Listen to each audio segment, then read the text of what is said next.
Hello all, welcome back Dove World. This is the fourth part of the Docker administration series. Did you ever think about how to restrict or manage a Docker host resource such as memory and CPU to Docker containers? How to move Docker images from one Docker host to another Docker host?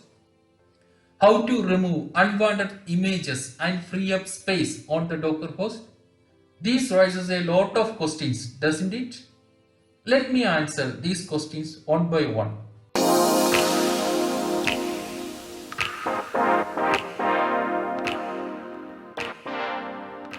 The Docker update command dynamically update container configuration.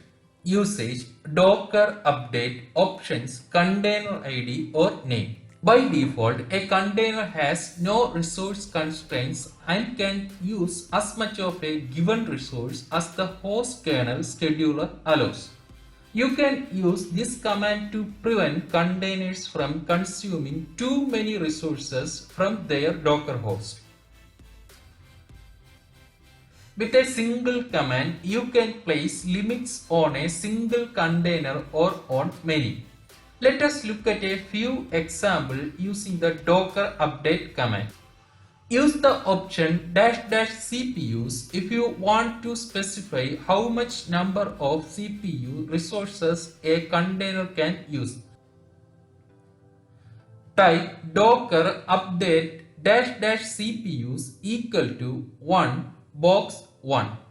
This will ensure that the container box 1 will use only one core from Docker host.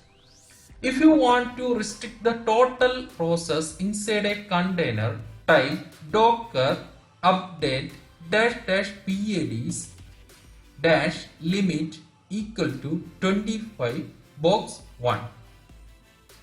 This limit total number of PADs running inside a container as 25. If you want to limit the maximum memory the container can use to 100 MB, type docker update -m 100m box 1. Here memory value 100 followed by a suffix of bkmg to indicate bytes, kilobytes, megabytes or gigabytes. You will probably get an error like memory limit should be smaller than already set memory swap limit. Update the memory swap at the same time. This is because the default memory swap limit is smaller than the memory limit. To remedy this error, the memory swap limit must be set equal to or greater than the memory limit. So you would type docker update -m 100m -memory -swap equal to 100m box 1. If you want to view the resource limits you set in the container box 1, type docker inspect box 1.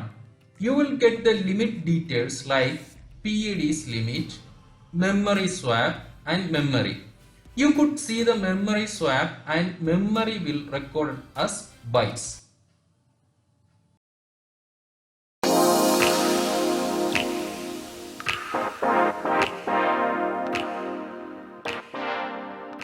The docker pass command suspends all process in the specified containers. Usage docker pass container ID or name. In terminal, type docker pass box 1. Check the status of the container. See the status of the container has become pass.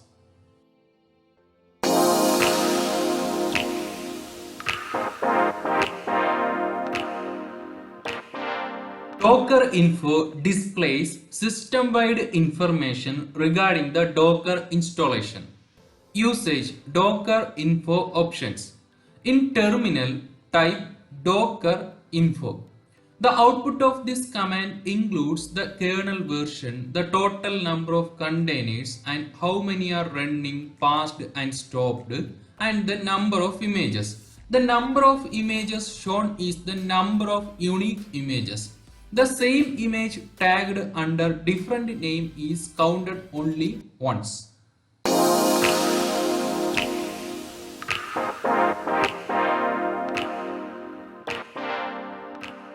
The Docker top displays the running process of a container.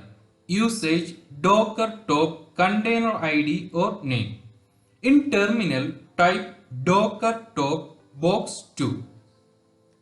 This gives a list of the running process of a container without logging into it.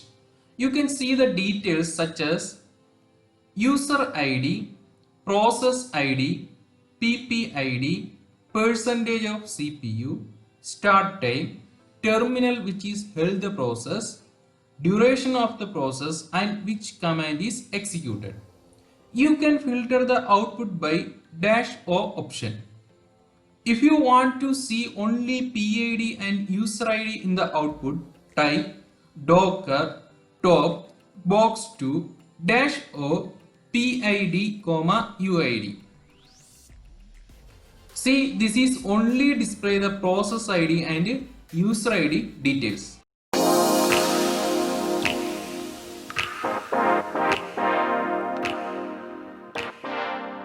The docker rename command renames a container.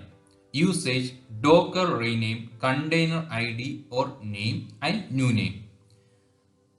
If you want to change this container name from box 2 to box 22, type docker rename box 2 and box 22. Check if the container name is changed using the docker ps command.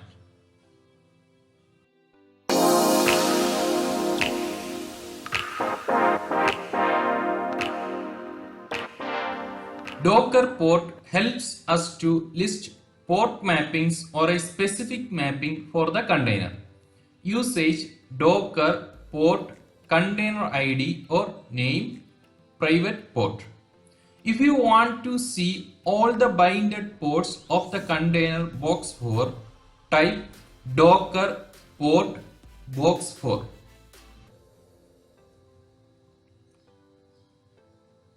You can see that the two ports inside the box 4 container are connected to the Docker host machine. One is 3306 and it is binds to the TCP port 8085. And another one is 80 and it is binds to the TCP port 8086 in the Docker host machine. If you want to see the specific port mappings, type docker port box 480. See, it is only listing the port mapping 80.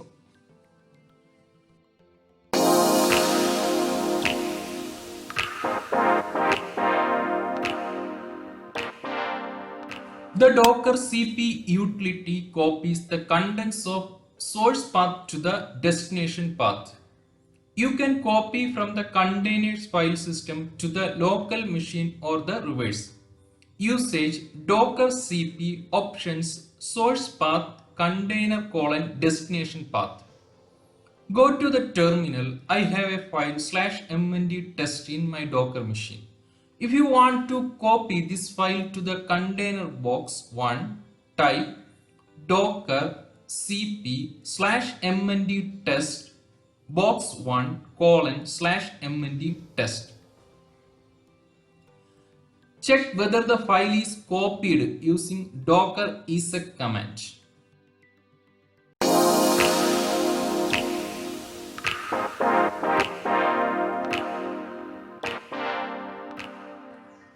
Docker diff lists the changed files or directories in a container's file system since the container was created. Usage docker diff container ID or name. Docker diff command can track three different types of changes. D. A file or directory was deleted. A file or directory was added. C. A file or directory was changed. In terminal, type docker diff box 1. See, some files are added and some files are created. Earlier we have copied the file /mnd test from Docker host machine to this container and the status of the file is added. Let's remove a file inside the container.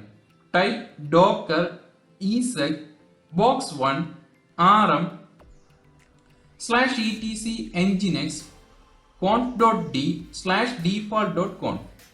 Then type docker diff box1. You can see the file status of /etc nginx conf.d default.conf got changed as deleted.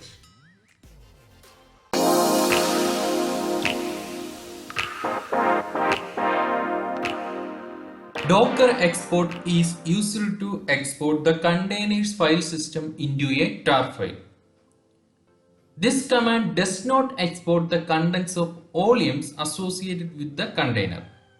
Usage Docker export options container ID or name.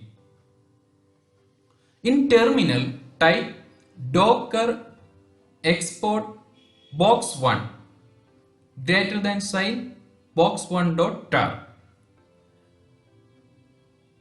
This will export the container box1 file system into a tar file box1.tar.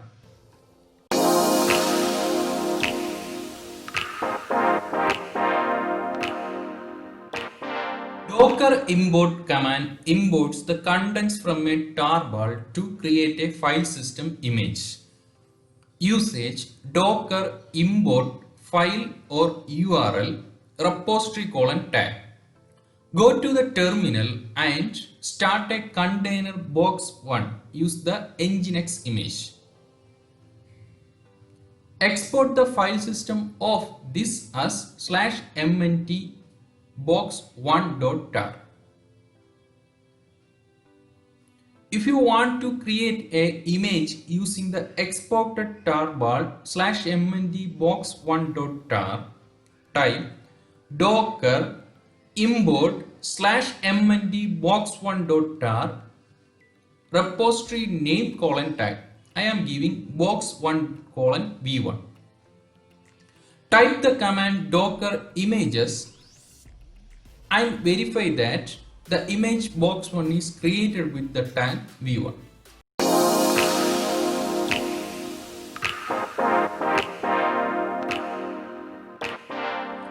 Docker save is used to save one or more images into a tar file. Usage Docker save options repository : tag. In terminal, type docker save nginx : latest greater than sign the file name. I am giving nginx save.tar. Verify that the file tar is created.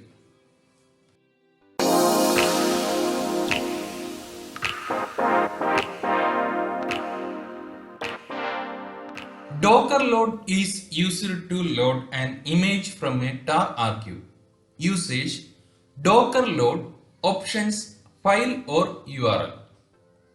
Remove the image nginx from Docker host which we already exported using docker save command. Type docker load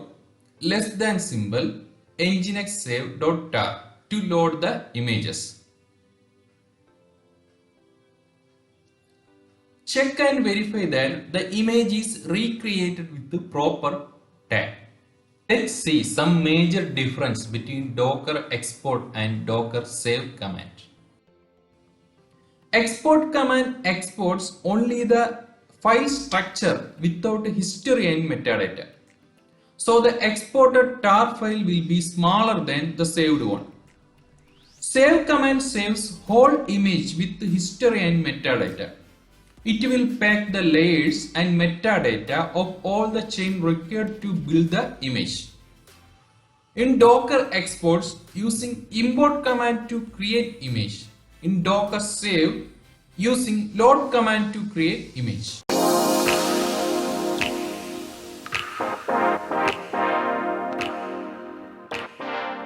As you work with Docker, however, it's also easy to accumulate an excessive number of unused images, containers, and data volumes that consume disk space. The Docker system prune command removes all stopped containers, dangling images, and unused networks. Usage: Docker system prune. To additionally remove any stopped containers and all unused images, add the -a flag to the command. Go to the terminal. I have two containers. One is test1 and which is using Nginx image, and another one is test2 which is using the image box2. Test1 is up and running and container test2 is stopped. Also, I have 4 images in my Docker server: Nginx, box1, box2 and one untagged image.